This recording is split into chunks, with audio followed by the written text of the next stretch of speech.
Hello everyone, I'm Karly Palmar here with the one and only Chloe Duram, one of the SEU women's soccer players. Today we're going to be talking a little bit about Chloe, her story, where she's at, and where she's going. Chloe, thanks so much for being out here with us today. Thanks for having me, Karly. So tell us your year, your major, the basics. I am a junior here. I am a general communications major. When I graduate, I'd like to go into crisis PR or just some promotion communication for a business that I'm passionate about. That's cool. Well, that's exciting. So tell us a little bit about how you got to Southeastern. I transferred my I don't know why I said that. I transferred my sophomore year after spending a year at Flagler College in St. Augustine. Soccer was really the vehicle that got me to Southeastern, and I'm really grateful because I've had nothing but wonderful experiences here. Well, recently this soccer season, we've had a little bit of our ups and downs, but we're really focused on next season. We're really excited for what's in store. Tell us a little bit about your thoughts about what's coming up. I'm just really excited to see the direction that our program's going to go, especially with our new coaches. I'm really confident that Randy is going to be an excellent addition to our program, and I think we've got a solid group of girls, and we're going to have a really excellent future next year. I agree.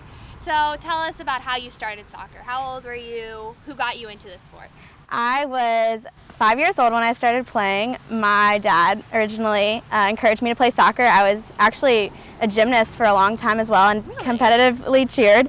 I really enjoyed that, but just kind of stuck with soccer. It was the competitiveness and the team sport that really drew me into the sport. I really just like it still. Yes, and as most people know, you're a very sociable person. You're a very team player. You work a lot with the team, and just you're a hard worker in general. Thanks. And so what would you say is one of your favorite things about playing soccer?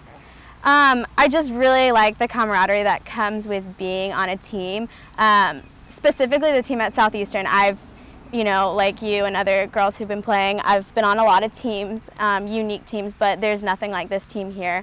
I just really like the support and the encouragement that comes through competing together and striving for the same goal. I remember you talking a little bit about it earlier with Flagler and everything, and when we played you guys actually freshman year, Chloe and I are teammates if you guys haven't gotten that already. When we played you freshman year, you kind of saw something different about this team. Can you tell us a little bit more about that? Yeah, definitely. So I grew up a Christian. My dad's a pastor. My mom is really involved in the church and teaches at a Christian school.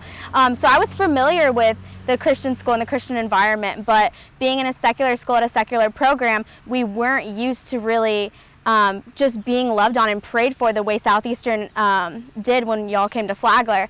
It was life-changing. The girls on my team at Flagler brought it up several times just because there was just such a unique and genuine spirit about you guys, and it made me proud to be a Christian, just seeing the way you guys worked so hard on the field and battled it out, but just strive to glorify God. So as a soccer player, what is one of the things you feel like you've learned from this sport? I think one thing I've learned through soccer is just not to give up. I think it's so easy to compare lessons we've learned through the game to lessons we're learning in life. When school's hard, when family life is hard, when relationships are hard, there's like a mental toughness, and there's a toughness that comes from playing soccer that I hope that I can translate in my regular life. So if you had one thing to say to either a freshman in high school, freshman in college, or just a senior about to transfer into that college atmosphere, what would you say to them as an athlete? I would just really emphasize, what I just previously mentioned, that just not to give up, through the recruiting process, through living a different lifestyle than some of your other friends.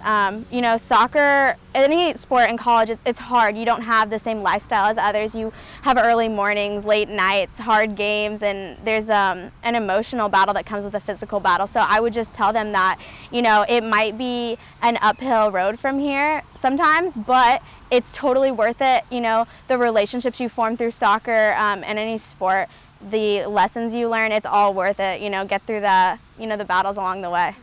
Something that I know the school has been talking about a lot, and is really, you can relate it to most athletes, is identity. Finding identity in your sport, finding that identity in what you do and how many goals you score, how many touchdowns you score. What do you think about, having that identity in this, but then once you're done, what do you think about moving forward and moving past, okay, I was an athlete at one point and now I'm moving on to my career. I'm a businesswoman. I'm in public relations, whatever it may be.